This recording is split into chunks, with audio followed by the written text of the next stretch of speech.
오늘 하나님께서 우리에게 주시는 하나님 말씀은 마태복음 11장 28절로 30절의 말씀입니다. 마태복음 11장 28절에서 30절 말씀입니다. 우리 말씀을 함께 봉독하도록 하겠습니다. 수고하고 무거운 짐진 자들아 다 내게로 오라. 내가 너희를 쉬게 하리라. 나는 마음이 온유하고 겸손하니 나의 멍에를 메고 내게 배우라.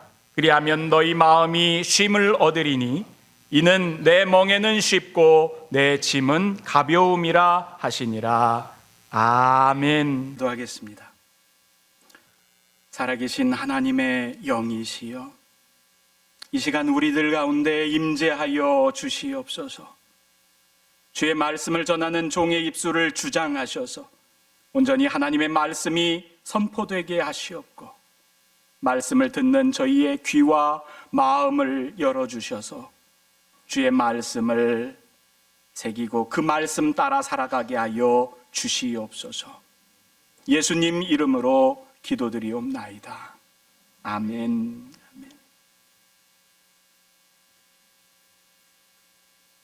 이 찬양만 듣고 또 은혜가 넘치는데 지금 그냥 축도하고 예배 마쳐도 좋을 것 같아요.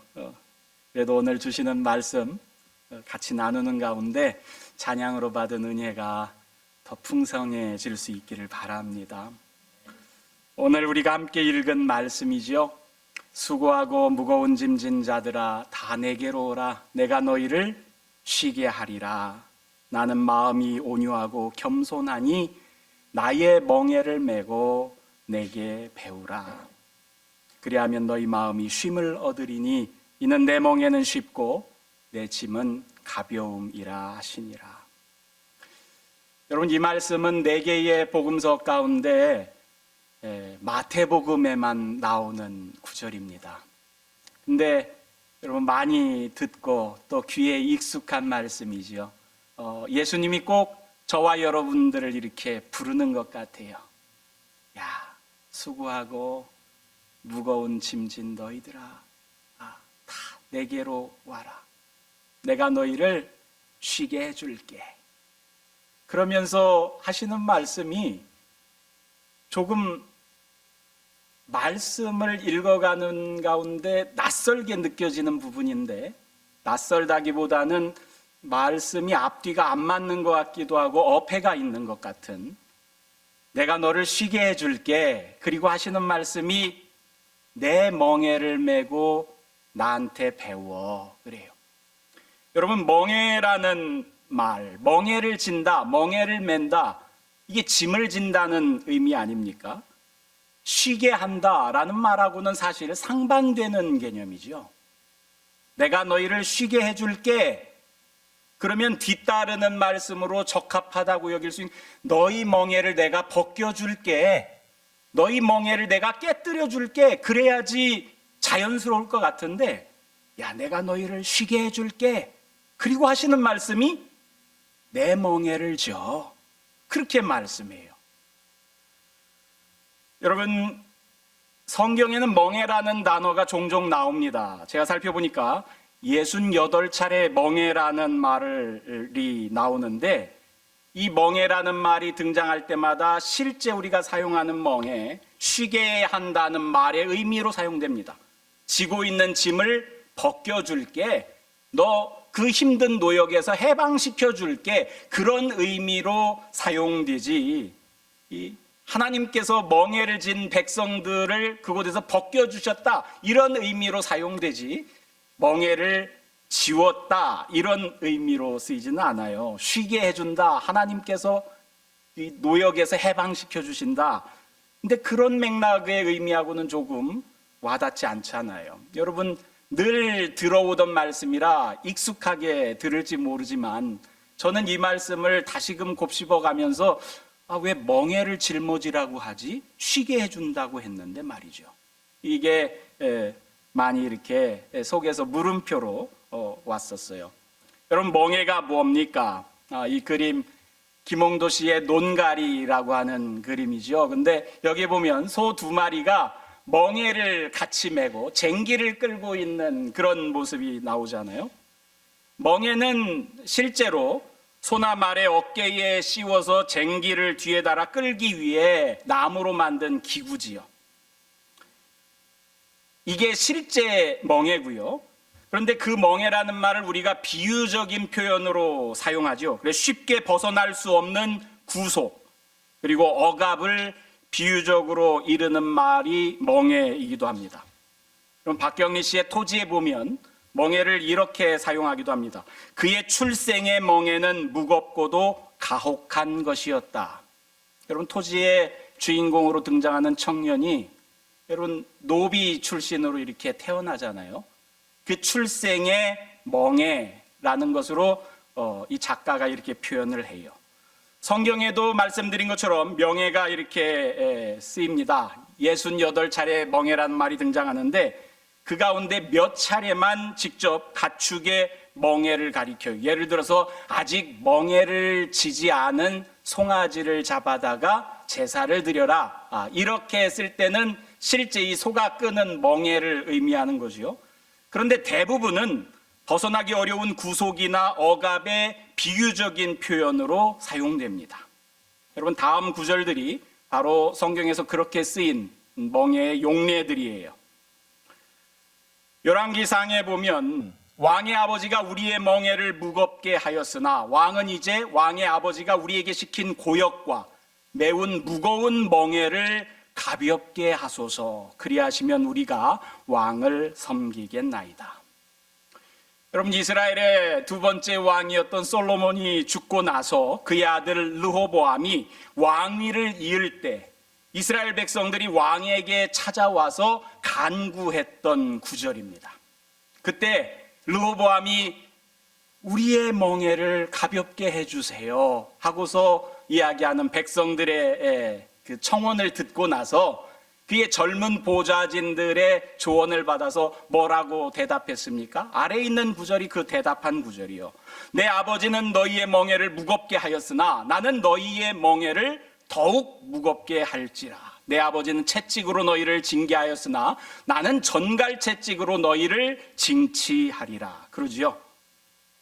여러분, 이렇게 백성들의 청원에 대해서 대답한 연후에 나라가 어떻게 돼요? 북왕국 이스라엘로 10개 지파가 떨어져 나가요. 남북으로 이스라엘이 나뉘지요. 그래서 이스라엘과 유다로 나뉘어지는 그때의 배경이 돼요. 여러분, 여기서 사용된 멍에의 비유적인 의미가 뭐예요? 왕조시대 때 백성들이 짊어졌던 짐, 그리고 노역으로서의 멍에지요. 또 여러분, 멍에가 이렇게 표현되기도 합니다. 나는 너희를 애굽 땅에서 인도해내어 그들에게 종된 것을 면하게 한 너희의 하나님 여호와니라. 내가 너희의 멍에의 빗장을 부수고 너희를 바로 서서 걷게 하였느니라.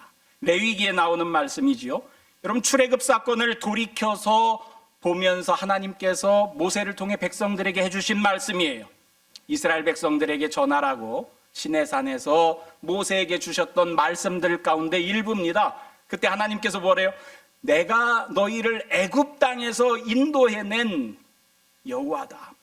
그러면서 내가 너희의 멍에의 빗장을 부수고 너희를 바로 서게 했다라고 말씀해요.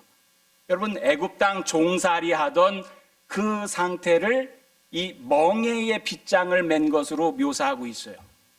또 보니까 내가 아수르를 나의 땅에서 파하며 나의 산에서 그것을 짓밟으리니 그때 그의 멍에가 이스라엘에게서 떠나고 그의 짐이 그들의 어깨에서 벗어질 것이라. 이사야 선지자에게 주어진 신탁입니다. 여기서는 어때요? 아수르가 등장하지요. 아수르에 의해서 나라가 망하고 백성들이 포로로 끌려가기도 하고 이방인들이 그 땅으로 오기도 합니다. 이 상황을 놓고서 아수르의 포로가 된 그 백성들의 상태를 멍에로 또 이렇게 표현을 해요. 그 다음에는 바벨론이 등장하지요. 만군의 여호와 이스라엘의 하나님이 이같이 일러 말씀하시기를 내가 바벨론의 왕의 멍에를 꺾었느니라. 여러분, 이건 예레미야에게 주셨던 신탁입니다. 바벨론의 포로로 끌려가고 거기서 포로민으로 살다가 이후에 바벨론에서 노임받게 된다는 신탁이 예레미야에게 주어지지요. 여러분, 성경은 이스라엘 역사 속에서 그들이 애굽, 이집트, 그리고 아수르, 그리고 바벨론의 포로가 되어서 그 백성들이 억압된 삶을 살았을 때를 멍에로 비유해서 이렇게 표현하기도 합니다. 여기서 사용된 멍에의 비유적인 의미는 포로와 억압된 신분을 가리키는 멍에지요. 여러분, 이런 멍에의 표현도 있는데 성경이 보여주는 멍에의 독특한 표현이 있습니다. 내 죄악의 멍에를, 죄의 멍에라는 말이 등장해요. 다른 데서는 찾아보기 쉽지 않은 표현이죠. 근데 죄악의 멍에를 그의 손으로 묶어 얼고 내 목에 올리사 내 힘을 피곤하게 하였으며 내가 감당할 수 없는 자의 손에 주께서 나를 넘기셨도다. 여러분, 예레미야 애가에 있는 말씀입니다. 바벨론에 의해 망국을 겪어요. 나라가 망하는 것을 겪습니다. 그리고 바벨론 포로로 끌려가요. 그래서 거기서 포로된 자의 삶, 유수의 삶을 슬픔으로 노래하면서 이것을 내 죄악의 멍에 때문입니다 라고 이야기를 해요. 왜 나라가 망해요? 왜 백성이 포로로 끌려가서 이방 땅에서 유수의 삶을 살아요? 죄 때문에. 그래서 이것을 예레미야 애가에서는 죄의 멍에라고 이렇게 표현합니다. 바벨론 유수는 이스라엘의 죄의 결과이다라는 신학적인 표현인 거지요. 여기 사용된 멍에의 비유적인 의미는 죄악의 멍에입니다. 죄짐이라고 그러죠, 우리가. 죄짐. 여러분, 성 어거스틴의 고백록에 보면 그는 자신의 성적인 습관, 이 옳지 못했던 지난날의 성적인 습관을 가리켜서 자신을 자꾸만 끌어내려서 하나님으로부터 멀어지게 하려는 무게의 추 같다, 그렇게 묘사를 해요. 하나님께로부터 나를 멀어지게끔 만드는 무거운 추, 나에 달려서 말이죠. 마치 멍에에 대한, 죄짐의 멍에에 대한 적합한 표현이 아닌가 싶어요.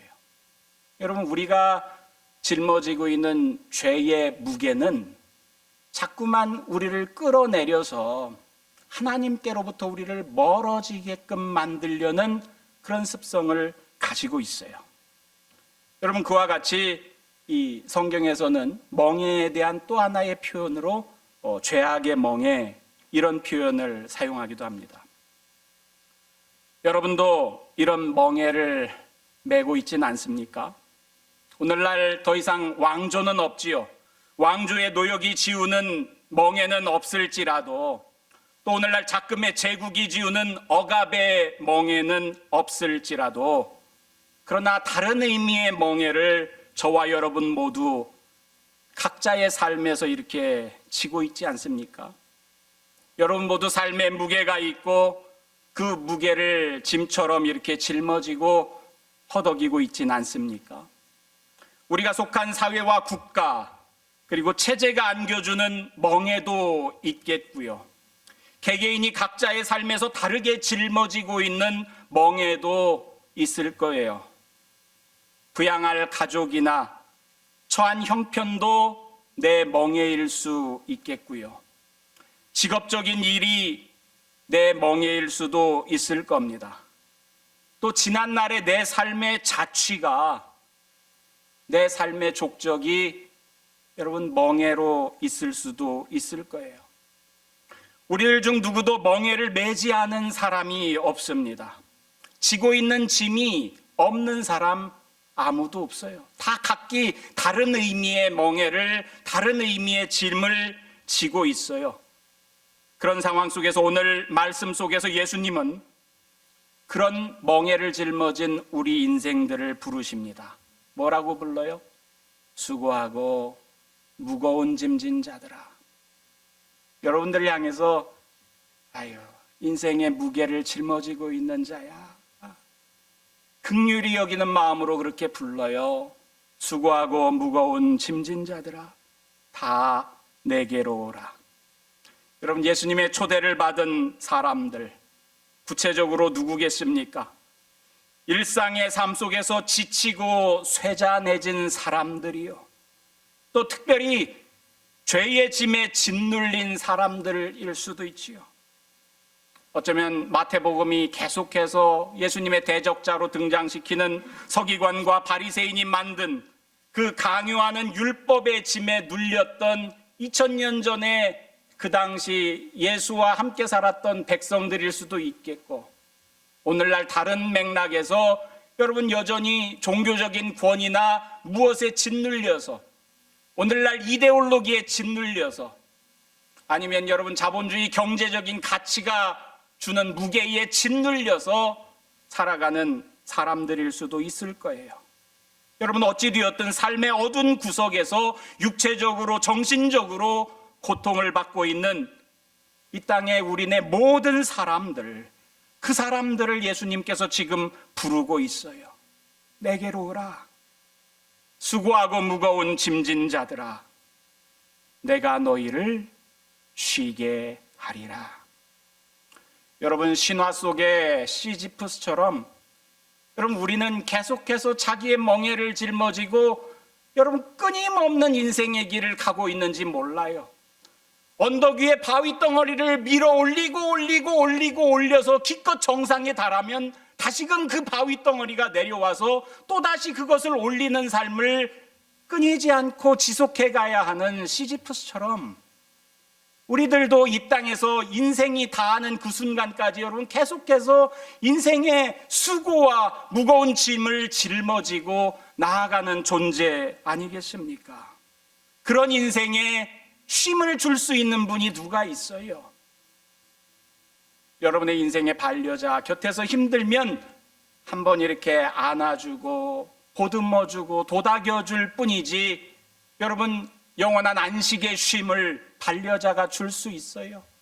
아이가 울면 부모가 울지 말라고 보채는 아이를 한 차례 보듬어줄 따름이지, 여러분 평생 그 아이와 동행하면서 아이를 이렇게 쉬도록 도와줄 수 있습니까?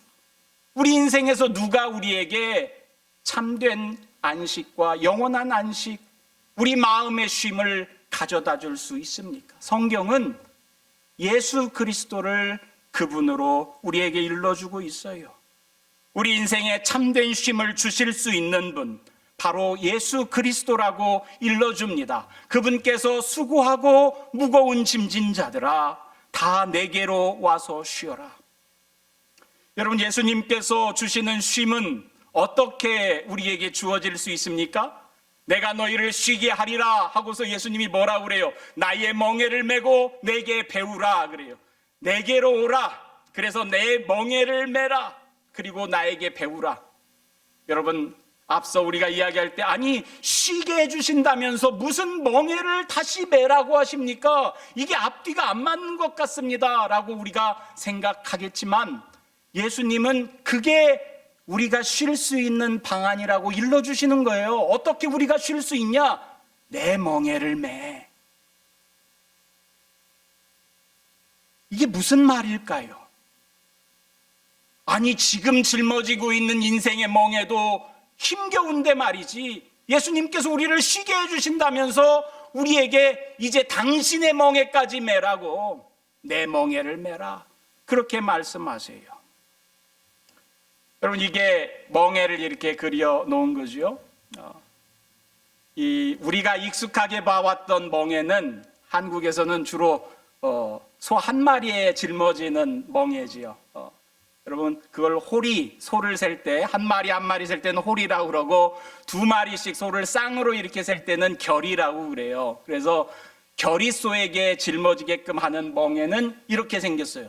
이 두 마리의 소의 머리가 들어가야 되니까, 그죠? 머리로 이렇게 어깨에 짊어질 수 있는 부분이 두 군데가 있지요. 가운데 있는 저 쇠고리는 저기에 이제 쟁기를 끌 수 있는 것을 이렇게 연결하는 그런 부위지요. 아까 김홍도의 그 논을 가는 그 그림 속에도 여러분 두 마리의 그 결이소가 이렇게 쟁기를 끌고 있지 않습니까? 성경의 멍에를 이야기할 때는 언제나 늘 결이소의 멍에, 이 모양의 멍에로 등장합니다. 두 마리의 소가 함께 끄는 멍에예요. 그래서 성경에는 멍에를 함께 맨다 그런 표현도 나옵니다. 이 둘 다 사도 바울의 표현인데요.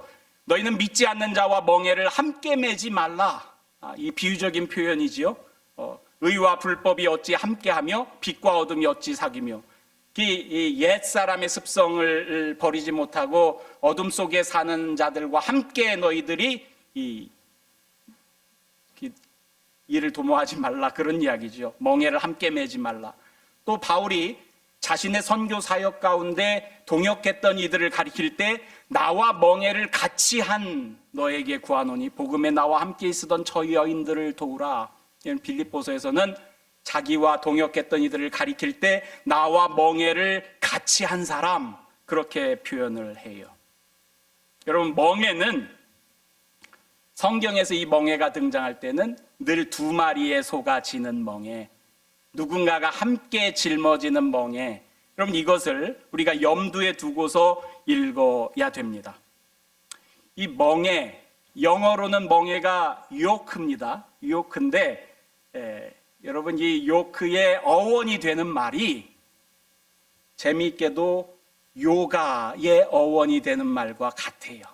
이 산스크리트어의 요지라는 말에서 나왔는데요. 이 말이 의미하는 바가 뭐냐면은 여러분 요가가 뭐예요? 잘 알지요? 요가가 이 힌두 그 산스크리트어에서부터 시작해서 멍에라는 말을 요가라고 합니다. 소가 이렇게 끌고 가는 이 멍에를 요가라고 하는데 그 요가는 우리가 익숙하지 않죠. 우리가 익숙한 요가는 뭐예요? 여인들이 이렇게 피트니스에서 필라테스처럼 이렇게 몸매 가꾸기 위해서 하는 운동. 오늘 변질된 요가지만 원래 요가의 의미는 수행이에요. 수행. 그래서 인도의 고승들이 여러분 뭐 이렇게 어려운 모양새를 하고 몸을 비비꼬고서 이렇게 수행을 하잖아요. 그때 수행의 의미가 요가인데 그 수행의 의미보다 더 고차원적인 의미가 묶다는 말이에요. 묶다.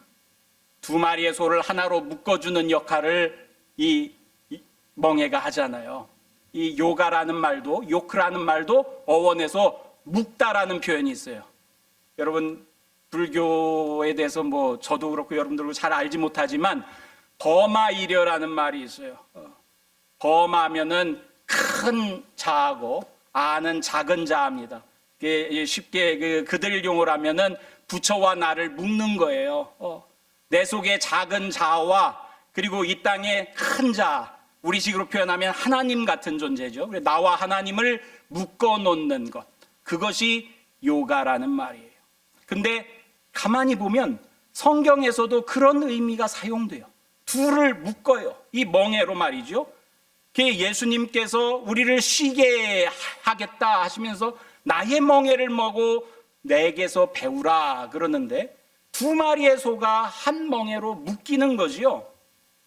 여러분 예수님께서 당신과 멍에를 같이 매자고 하시는 거예요. 내 멍에를 매라 그러면 너 혼자 네 멍에에 더불어서 나의 멍에도 짊어지는 게 아니라 내가 메고 있는 멍에를 너와 더불어 함께 맬 수 있도록 나와 네가 묶여질 수 있도록 내 멍에를 네가 매라. 여러분 내 멍에는 쉽고 내 짐은 가벼우니라 그러셨는데 히브리 사람들은 여러분 멍에에 소 두 마리를 맬 때 이 전통적으로 어미소와 더불어서 새끼소를 같이 맸다고 그래요. 하나의 멍에에. 그러면 여러분 멍에를 메고 가는데 힘은 누가 써요? 어미소가 힘을 쓰겠죠. 어미소가. 대부분의 힘은 어미소가 쓰고 같은 멍에를 맸지만 새끼소는 옆에서 어미 따라가면서 보고 배우는 거죠. 엄마가 이렇게 쟁기를 끌면서 일하는구나 하고서는 옆에 그냥 붙어 있을 따름이지 고생은 어미소가 다 하고 이 어린 소는 옆에서 배우는 거지요. 이런 의미를 가지고 있다고 그래요. 이게 히브리 소의 멍에의 의미라고 그래요. 예수님이 지금 이걸 이야기하는 거예요. 예수님께서 너희들 지금 인생에 짊어지고 가는 무게가 얼마나 무거워. 수고하고 무거운 짐진 자들아 다 나에게 와서 쉬어라. 나에게 와라. 내가 너희를 쉬게 해줄게. 어떻게? 내 멍에를 매라. 내 멍에를 매라. 저기 어린 소처럼 내 멍에를 매라. 그러면 너 인생의 멍에는 내가 짊어지고 갈게. 너는 곁에서 내가 어떻게 하는지 보고 배워라. 내가 무엇을 말하고 내가 어떻게 하나님 나라를 너희에게 일러주고 내가 어떻게 복음을 너희에게 전해주는지 성경을 통해서 너 나한테 배워. 그리고 내가 살아간 그 걸음, 내가 멍에를 짊어지고 간 것처럼, 내 십자가를 짊어지고 간 것처럼 나에게 보고 배워서 너도 이후에 네 십자가를 짊어지고 능히 갈 수 있도록 지금 내 멍에를 함께 지고 가자고. 이게 너희 인생의 쉼이 될 수 있다고 지금 예수님께서 우리를 권면해 주시는 거예요. 이제 우리는 알 것 같아요. 쉬게 해주시겠다고 했는데 왜 멍에를 짊어지라고 하는지. 사실 우리가 예수님의 멍에를 짊어지는 것이 아니라 예수님께서 우리의 멍에를 짊어지시고자 이 말씀을 하시는 거라고 이제는 알 수 있을 것 같습니다. 수고하고 무거운 짐진 자들아 다 내게로 오라. 내가 너희를 쉬게 하리라. 나는 마음이 온유하고 겸손하니 나의 멍에를 메고 내게 배우라. 그리하면 너희 마음이 쉼을 얻으리니. 그랬어요. 여러분, 인생에 고단치 않은 사람이 어디 있겠습니까? 그 고단함 속에서 낭망할 때 주님께서 여러분 곁에 오셔서 나에게 와. 내가 쉬게 해줄게. 내 멍에를 매렴. 근데 사실 내가 네 멍에를 매줄게. 우리의 멍에를 짊어지고 우리 죄짐의 멍에를 짊어지고 여러분 그분께서 십자가에 달려서 내 죄짐의 멍에를 대신 여러분 그 값을 치르신 것 아닙니까?